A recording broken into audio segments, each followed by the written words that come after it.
Shalom.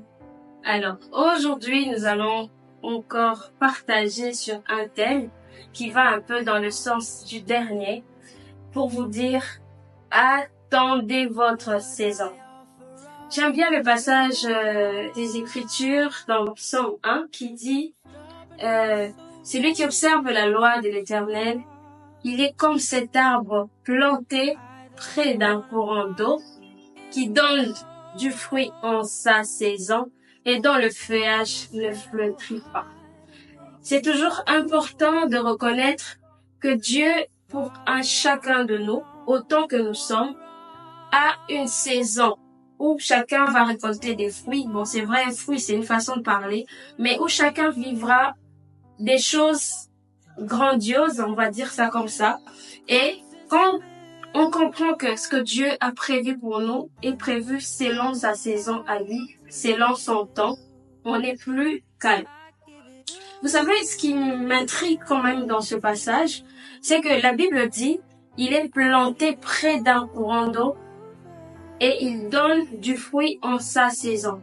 Dieu a la capacité de vous donner le fruit à tout moment, parce que c'est Dieu.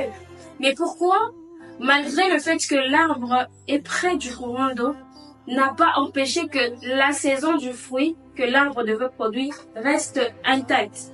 Je veux dire par là que Dieu a déjà un calendrier pour chacun de nous. Et bien qu'il soit Dieu, il sait que pour telle personne, je dois lui donner X choses à tel moment de sa vie. Et c'est pas parce que l'autre a déjà autre chose que moi je voudrais que Dieu me donne à tout prix cela. Le fait que nous soyons attachés à Dieu, que nous nous confions à Dieu, que nos racines soient puisées de Dieu, ne fait pas à ce que Dieu nous doive nous donner des choses absolument autant que nous voulons. Pour chacun de nous, il y a une saison assez précise.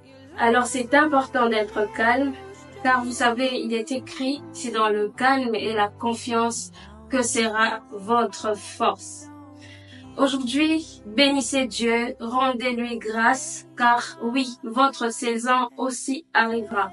Il est important de bannir toute forme de jalousie ou d'aigreur parce que votre proche, votre voisin a réussi. C'était simplement sa saison et vous aussi, Dieu vous réserve votre saison. Alors, restez en paix, soyez dans la joie et réjouissez-vous car votre saison arrive.